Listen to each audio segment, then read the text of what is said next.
मसीह में है तो हम कौन है? बोलो, मैं नई सृष्टि हूँ। आमीन, प्रेज द लॉर्ड। प्रभु यीशु परमेश्वर का एकलौता पुत्र है जिसने परमेश्वर को पिता के रूप में संसार को दिखाया। पिता का प्यार, पिता का संभालना, पिता की आशीषें, पिता का सामर्थ, पिता का अधिकार उसने हम लोगों पर प्रकट किया। आमीन। और प्रभु यीशु मसीह, देखो आज मैंने जैसे कहा कि परमेश्वर ने मनुष्य को अधिकार में बनाया, लेकिन आज मनुष्य अधिकार रहित जीता है। हम तो सांप से भी डरते, हम तो कुत्तों से भी डरते, है ना? मच्छर ज्यादा ना बढ़े इसके लिए हम मच्छरदानी में सोते हैं, मच्छरों से भी डरते हैं। और वहां पर वचन क्या कहता है कि समुद्र, आकाश और पृथ्वी के जो कुछ है उस पर मैं तुम्हें अधिकार देता हूँ। लेकिन अधिकार में बनाया हुआ मनुष्य अधिकार रहित बन गया। किसके कारण? पाप के कारण। परमेश्वर जो मनुष्य जो बनाया गया, सिद्धता में बनाया गया, सेम उसके अंदर अधिकार था। परमेश्वर ने स्वर्ग में जो कुछ है उन सब चीजों का नाम परमेश्वर ने रखे हैं, लेकिन जो कुछ पृथ्वी पे दिखाई देता है उसका नाम परमेश्वर ने रखा क्या? किसने रखा? हे आदम, जो कुछ तुझे दिखाई देता है उन सब के नाम रख। और जो नाम आदम ने रखे वो उस वस्तु के नाम बन गए। आमीन। जो कुछ है, ये आम का पेड़ है, इसको कौवा कहेंगे, इसको कुत्ता कहेंगे, उसको चिमनी कहेंगे। प्रभु ने नहीं, प्रभु ने सिर्फ बनाया, नाम उनको मनुष्य ने रखे। क्यों? क्योंकि अधिकार किसे है पृथ्वी के ऊपर? मनुष्य को अधिकार है। मनुष्य जिसका जो बोलेगा वो हो जाएगा। हमारा परमेश्वर जो वस्तु है ही नहीं उनका नाम ऐसा लेता है मानो वो है। वैसे मनुष्य के पिता जो है ही नहीं उसका नाम ऐसे लेना चाहिए जैसे वो है, तो वो हो जाएगा। क्योंकि मनुष्य का मुख परमेश्वर का सृष्टिकर्ता परमेश्वर का मुख है, वो हमारे मुख से सृष्टि करता है। यही हम 2 हफ्ते से सीख रहे हैं। क्या आपके मुख का सही इस्तेमाल करना आप सीख चुके हैं? हालेलुया, प्रभु की स्तुति हो।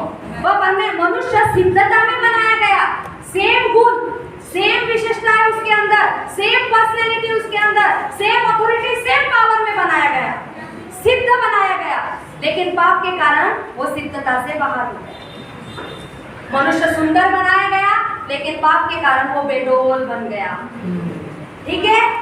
और इसीलिए परमेश्वर चाहता है कि हम वापिस उस प्रमाण में आ जाए, उस सिद्धता में आ जाए। करोड़पति बेटे का बाप कितना भी बेटा कितना भी बिगड़ा हो, बाप चाहेगा कि मेरा बेटा उस लायक बन जाए कि ये करोड़ों की प्रॉपर्टी संभाल ले।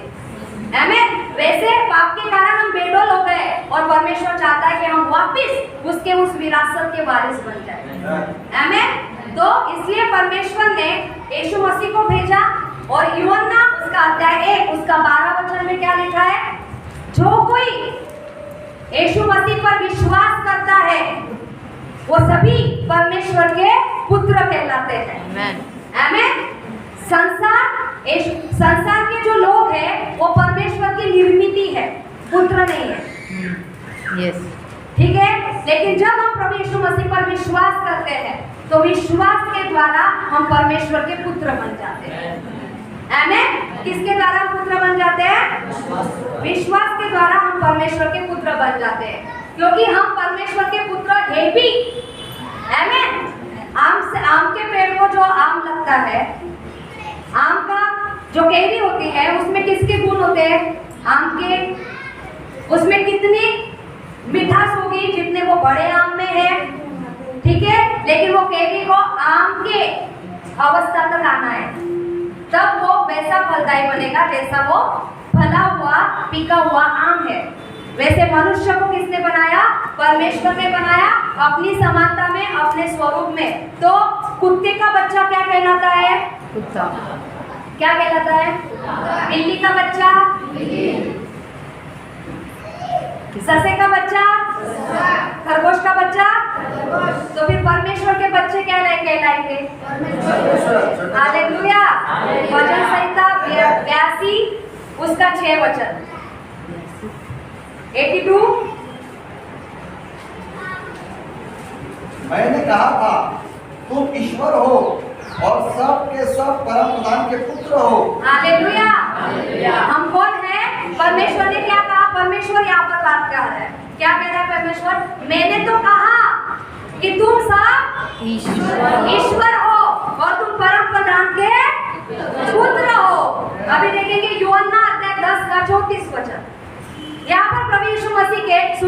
ध्यान दे, यहाँ पर प्रभु यीशु मसीह संसार में आया और वो पिता की पहचान देने लगा, अधिकार से बात करने लगा। कोई बीमार आ जाता था, यीशु के नाम से कोढ़ी में चाहता हूँ तो शुद्ध हो जा, और कोढ़ी शुद्ध हो जाते थे। दुष्ट आत्माओं को कहता था, दुष्ट आत्माओं इसमें से निकल जाओ, दुष्ट आत्माएं निकल जाते थे। वो मछली को आज्ञा देता था, बहुगुणित हो जा, मछलियां बहुगुणित हो जाती थी। बड़े बड़े अद्भुत काम उसके जीवन के द्वारा होने लगे। और ये सारे देखिए, माणूस है ना, त्याची क्षमता फार कमी आहे, माणसाची बुद्धी फार थोडी आहे। जिथं परमेश्वर मनुष्य जिथं विचार करायला थांबवतो तिथं परमेश्वराचे विचार सुरू होतात। ठीक है, मनुष्य बुद्धि थोड़ी है। तो यहूदी शास्त्री फरीसी लोग देखकर अचंभित हो गए और कहने लगे, ये तू क्यों करता है, ये तू कैसे करता है, ये तो शैतान की सहायता से करता है, एक मनुष्य ऐसा कैसे कर सकता है। यस। फिर यीशु को उनको याद दिलाना पड़ा, यही वचन उसने उनको याद दिलाया। यूहन्ना 10:34। यीशु ने उत्तर दिया, क्या तुम्हारी व्यवस्था में नहीं लिखा है? मैंने कहा, उनको उन्हीं की व्यवस्था याद दिलाई गई। क्या तुम्हारी व्यवस्था में नहीं लिखा है? मैंने कहा तुम ईश्वर हो। मैंने कहा तुम ईश्वर हो। और आगे बढ़े। यदि उसने उन्हें ईश्वर कहा जिनके पास परमेश्वर का वचन पहुंचा, आप में से कितने लोगों के पास परमेश्वर का वचन पहुंचा है? हालेलुया। क्या बात हो रही है? यदि उसने उन्हें ईश्वर कहा जिनके पास परमेश्वर का वचन पहुंचा। आमेन। हमारे पास वचन पहुंचा, अर्थात हम कौन है? ईश्वर। ईश्वर है। आगे, और पवित्र शास्त्र की बात असत्य नहीं हो सकती। आमेन। क्या ये बात असत्य है? क्या ये बड़ा चढ़ाकर बोलना है? क्या ये भ्रमित करना है? क्या ये छलावा है? पवित्र शास्त्र की बात असत्य नहीं हो सकती। जिन्होंने उसका वचन ग्रहण किया उतनों को उसने ईश्वर कहा। आगे, तो जिसे पिता ने पवित्र ठहराकर जगत में भेजा है, तुम उससे कहते हो तू निंदा करता है। इसलिए कि तो मैंने उसे तो परमेश्वर ने भेजा, यीशु मसीह को। वो मनुष्य से नहीं आया, वो आत्मा से आया, वो आत्मा से आया, उसे परमेश्वर ने भेजा। और लोग उसकी निंदा करते थे, तो क्रूस पर गेला तो काही लोकांना वाचवेल। हेलो, वो तो हमारे पापों के लिए वहां पर उसने हमारे पापों के श्रापों के लिए दाम चुकाया। यस। लेकिन वो स्वयं परमेश्वर है। आमेन। और जो उसके वचन को ग्रहण करते हैं वो सबके साथ ईश्वर है। वो सबके साथ ईश्वर है। वो सबके साथ ईश्वर है। आप बहुत कम विश्वास करते हैं। एक व्यक्ति ने उछल कर कूद के बोलना चाहिए था कि वो तो ईश्वर है। Hallelujah, hallelujah. प्रभु आपके विश्वास को बढ़ाए। आमेन। हम सबके साथ ईश्वर है। क्यों? क्योंकि हम आत्मा से जन्मे हैं। मसीह में अब हम नई सृष्टि है। दूसरा कुरिन्थियों अध्याय 5 उसका 17 वचन पढ़े। दूसरा कुरिन्थियों अध्याय 5 उसका 17 वचन।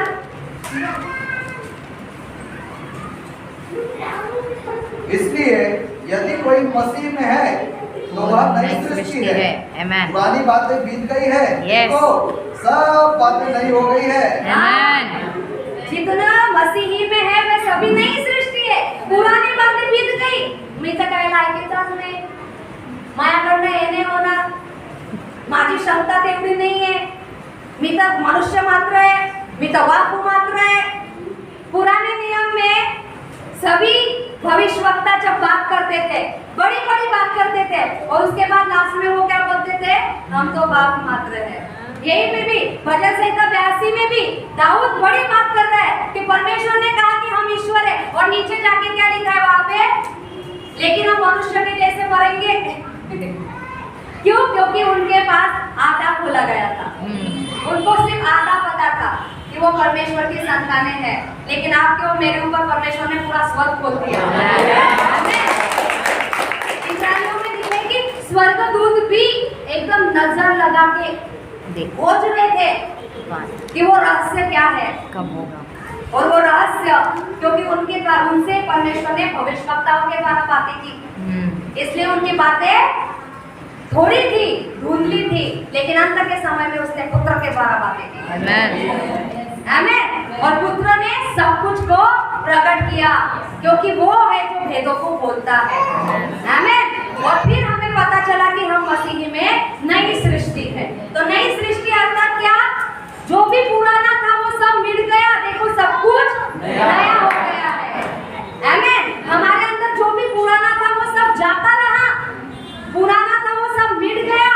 अभी आप पुराने नहीं है, आप माँ बाप से जन्मे नहीं है, आप स्वाभाविक नहीं है, आप शारीरिक नहीं है, आप लाचार नहीं है, आप असफल नहीं है, आप बीमार नहीं है, आप बंधनों में नहीं है, आप मरेंगे नहीं।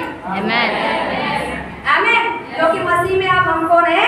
हम नई सृष्टि है। देखो देखो, जब मूसा को परमेश्वर ने मिस्र में भेजा इस्राएलियों की अगुवाई करने के लिए, ध्यान दो, मूसा को परमेश्वर ने इस्राएल में भेजा, मिस्र में भेजा इस्राएलियों को छुड़ाने के लिए।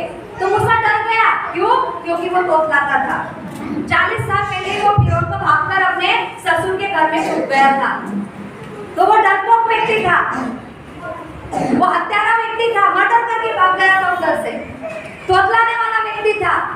क्या उसके अंदर ऐसा कुछ गुण था कि जो इतने बड़े मिस्र का फिरौन उस समय का सबसे बड़ा शासक था। यस। और मिस्र सबसे बड़ा राज्य था, देश था। आमीन। और उस मिस्र में जाकर उसको इस्राएलियों को छुड़ाना था। और परमेश्वर ने उससे कहा कि मूसा मैं तुझे भेजता हूँ, जाकर मिस्र में से इस्राएलियों को छुड़ा के लेकर आ। और मूसा क्या कहता है? मैं तो बाबा तोतलाता हूँ, इतना बड़ा फिरौन मेरी क्यों सुनेगा? और वहां पर परमेश्वर ने क्या कहा मूसा से? मूसा जा, मैं तुझे फिरौन के ऊपर परमेश्वर ठहराता हूँ। आमीन। निर्गमन 7:11, मैं तुझे फिरौन के ऊपर परमेश्वर ठहराता हूँ। वो नई सृष्टि था क्या? यीशु ने उसके पापों के लिए कीमत चुका दी थी क्या? नहीं। उसे पवित्र आत्मा मिला था क्या? नहीं। उसको सारी चीजों पर अधिकार दिया गया था क्या? मिस्र से उसने इस्राएलियों को छुड़ाया कि नहीं? छुड़ाया कि नहीं? समुद्र को 2 भाग किया कि नहीं? महामारियों से मिस्रियों को डराया कि नहीं? लाठी से सांप बनाया कि नहीं? देखो, व्यवस्था के अधीन इतना अधिकार में वो उसने परमेश्वरत्व में चलकर उसने मिस्र की अगुवाई की। और वही परमेश्वर यहाँ पर लूका 10:19 में हमें अधिकार देके क्या कहता है? सांप और बिच्छुओं पर मैं तुम्हें अधिकार देता हूँ, शैतान की सारी सामर्थ पर मैं तुम्हें अधिकार देता हूँ, तुम्हें किसी वस्तु से कुछ हानि नहीं होगी। आमीन। आमीन। शैतान फिरौन से बड़ा है। आमीन। वहाँ पर फिरौन के ऊपर उसे परमेश्वर बनाया, और यहाँ पर हमें संसार के हाकिम के ऊपर परमेश्वर ठहराया है। आमीन। वो व्यवस्था के अधीन होकर वो लकड़ी का सांप बना सका, समुद्र को 2 भाग कर सका, इतनी सारी मरियों को लाकर वो मिस्र को और फिरौन को डरा सका। तो जहाँ पर हमने नया जन्म पाया है, वचन से धोए गए हैं, पवित्र आत्मा से भरे गए हैं, 1 कोरिन्थियों 5 में लिखा है कि तुम्हारी देह अब परमेश्वर का निवास स्थान बन गया है। तो हमारे पास क्या अधिकार है? आज हमने शैतान को बहुत बड़ा बना के रखा है। मैं आज सुबह ही प्रवीण से बात कर रही थी, 3 दिन पहले प्रभु ने इस भेद को मेरे ऊपर खोला। पूरा पुराना नियम में शैतान को बलवंत कहा गया है। क्या कहा गया है? बलवंत। क्या बलवंत के हाथ से शिकार छीन लिया जा सकता है? क्या दुष्ट के कैदी छुड़ा लिए जा सकते हैं? बलवंत है ना। फिर आप मत्ती, मरकुस, लूका, यूहन्ना, वहाँ पे भी क्या लिखा है? जब तक बलवंत को बांधा नहीं जाएगा तब तक आप उसके घर में जाकर चोरी नहीं कर सकते, पहले बलवंत को बांधना पड़ेगा। पूरा यूहन्ना तक शैतान बलवंत। लेकिन कुलुस्सियों में क्या लिखा है? 2:30 में प्रभु यीशु मसीह ने उस क्रूस पर चढ़कर उसने शैतान का खुल्ला तमाशा किया और उसके विरुद्ध जय जयकार की ध्वनि सुनाई। और इब्रानी उसका 2 उसका 11 वचन में क्या लिखा है? पढ़े। हालेलुया। आज आपकी आंखें खुल जाएगी, आप सामर्थ से भर जाओगे, आपका डर हमेशा के लिए चला जाएगा। इब्रानियों 2:14। इसलिए जबकि लड़के 14 इब्रानियों 2:14। इसलिए जबकि लड़के मांस और लहू के भागी है। एक देखो, ये हिंदी में अच्छे से नहीं दिया है, लेकिन न्यू लिविंग ट्रांसलेशन में क्या दिया है पता है? Because God children are human being.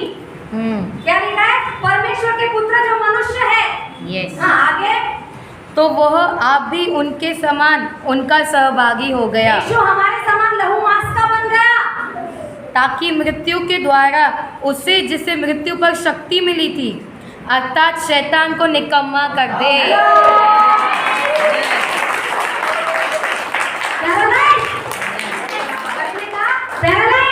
Paralyse व्यक्ति को कितना भी बड़े हाथ हो उसके, तगड़े, ठीक है, अच्छे पैर हो उसके, लेकिन ऐसा है कुछ कर पाएगा नहीं। शैतान वैसा ही है, वो पैरालाइज है, वो निकम्मा है, वो हारा हुआ है, उसका तमाशा हुआ है, वो नरक के लिए बनाया गया है, नरक उसके लिए तैयार है, वो साकड़ों से बांध कर गड्ढे में डाल दिया है, उसका हम पर कोई अधिकार नहीं है। इसलिए मत्ती 16:18 अधोलोक के फाटक हम पर प्रबल ना होंगे। यीशु ने पहले ही भविष्यवाणी कर दी, अधोलोक के फाटक तुम पर प्रबल ना होंगे। आमीन। क्यों प्रबल ना होंगे? निकम्मा हो गया, उसका पावर ब्रेक कर दिया यीशु मसीह ने, और अभी शैतान बलवंत नहीं है। कभी मत बोलो कि शैतान को मैं हरा नहीं सकूंगा, या शैतान मुझ पर बहुत ज्यादा हावी है, वो मुझे बहुत सताता है, वो मुझे बहुत ये करता है। नहीं, वो निकम्मा है, वो अपने आप से चल भी नहीं सकता, तो वो आपको क्या ये करेगा? आमीन। शैतान निकम्मा है, और उसके ऊपर यीशु मसीह पर विश्वास करने वाले पुत्र और पुत्रियों को अधिकार दिया गया है। लूका 9:1, मत्ती 10 उसका 8 वचन में क्या लिखा है? मैं तुम्हें भेजता हूँ, रोगियों को चंगा करो, मुर्दों को झिलाओ, दुष्ट आत्माओं को निकालो, कोढ़ियों को शुद्ध करो। आमीन। हमें अधिकार दिया। मत्ती 10:1 में क्या लिखा है? लूका 10:19 पढ़ा, सांप और बिच्छू को पैरों तरह लोंदने का मैं तुम्हें अधिकार देता हूँ, शत्रु की सारी संपत्ति पर मैं तुम्हें अधिकार देता हूँ। मत्ती 10:1 में क्या लिखा है? सारे रोगों को और दुर्बलताओं को दूर करने का और दुष्ट आत्माओं को निकालने का अधिकार दिया गया है। मत्ती 28:18 में क्या लिखा है? स्वर्ग और पृथ्वी पर सारा अधिकार मेरे पास है। मत्ती लूका 9:1 में क्या लिखा है? सारे बीमारियों को और सारे दुष्ट आत्माओं को दूर करने का सामर्थ्य और अधिकार। क्यों? क्योंकि पृथ्वी के छोर का परमेश्वर सदा हमारे संग है। हमारा परमेश्वर विजयी परमेश्वर है, वो मृत्युंजय परमेश्वर है, वो सामर्थ्य परमेश्वर है, और उसकी परमेश्वर की आंखों में संतानें हैं। प्रभु यीशु मसीह इसीलिए आया वापस हमें परमेश्वर के अधिकार में स्थापित करने के लिए, वापस हमें परमेश्वरत्व के सामर्थ्य में स्थापित करने के लिए, वापस हमें परमेश्वर के व्यक्तित्व में स्थापित करने के लिए, वापस हमें परमेश्वर के गुणों में स्थापित करने के लिए, वापस हमें परमेश्वरत्व में स्थापित करने के लिए प्रभु यीशु मसीह आया। राज्य का भेद बताने के लिए वो हमारे पास आया कि हम कौन है। बोलो, हम परमेश्वर की संतानें हैं। तो नई सृष्टि का मुख्य उद्देश्य क्या है? सबसे पहली बात, 2 कुरिन्थियों अध्याय 5 का 17 वचन।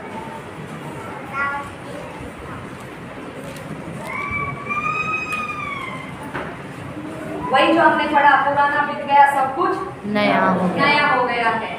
आमीन। नई सृष्टि अर्थात क्या? नई सृष्टि अर्थात पुराना कुछ भी नहीं है, सब कुछ नया हो गया है। अर्थात अभी हमारे ऊपर पाप की प्रभुता नहीं है, हमारे ऊपर अनाज्ञाकारिता का दंड नहीं है, अभी हम मसीही में नए हैं। आमीन। दूसरी चीज, नई सृष्टि का इंपॉर्टेंस जो हमारे जीवन के है, जो हमें दिया, रोमियो 8 उसका 9 और 10 वचन। रोमियो 8। परंतु जबकि परमेश्वर का आत्मा तुमने बसता है, तो तुम शारीरिक दशा में नहीं परंतु आत्मिक दशा में हो। आमीन। आमीन। क्या लिखा है यहाँ पर? अगर परमेश्वर का आत्मा हम में बसता है, हमारा यीशु मसीह किसके द्वारा जन्मा? आत्मा के द्वारा जन्मा। और जब हमने यीशु मसीह पर विश्वास किया तो हम किसके द्वारा जन्म पाए? आत्मा के द्वारा हमने नया जन्म पाया है। आमीन। तो जैसे कि अब तुम आत्मा में जन्मे हो, तो अब तुम शारीरिक नहीं, लेकिन कौन हो? आत्मिक हो। आमीन। अब हम शारीरिक दशा में नहीं है, इसलिए पहला 2 कुरिन्थियों 5:16 में क्या लिखा है? भले ही हम शरीर में जीते हैं, लेकिन कोई भी हमें शरीर के अनुसार ना समझे। आमीन। अपने आप को हमें शारीरिक नहीं समझना है, क्योंकि आपने आत्मा के द्वारा नया जन्म प्राप्त किया। हालेलुया। आत्मा के द्वारा वचन के धोए जाने से 1 पत्रस 1:13 तुमने नया जन्म प्राप्त किया है। यस यस आमीन। तो अभी हम शारीरिक नहीं है, तो फिर शारीरिक चीजें हमसे कैसे निकलेगी? एक व्यक्ति जो मर गया, जो नाश हो गया, जो डिस्ट्रॉय हो गया, वो वापस कैसे सांस ले सकता है? वो वापस कैसे चल फिर सकता है? इसलिए पौलुस कहता है तुम अपने आप को पाप के लिए तो मरे, लेकिन धार्मिकता के लिए जिए। इस संसार के लिए तो अपने आप को मरे हुए, लेकिन परमेश्वर के लिए अपने आप को तुम जीवित समझो। तो नई सृष्टि में पुराना कुछ भी नहीं है। आपके ऊपर अभी ना पुराने बीमारियों का कोई आपके ऊपर अधिकार है, आपके ऊपर ना कोई पुराने बंधनों का अधिकार है, ना आपके ऊपर किसी डर का अधिकार है, ना किसी कमी घटी का अधिकार है, ना किसी गुलामी का अधिकार है, क्योंकि अभी हम मसीह में नए हो गए हैं। आमीन। अगर आप मसीह में नए नहीं है तो सीजर होगा, लेकिन अगर आप मसीह में नए हैं तो नॉर्मल होगा। आमीन। Praise the Lord. मसीह में हम नई सृष्टि है।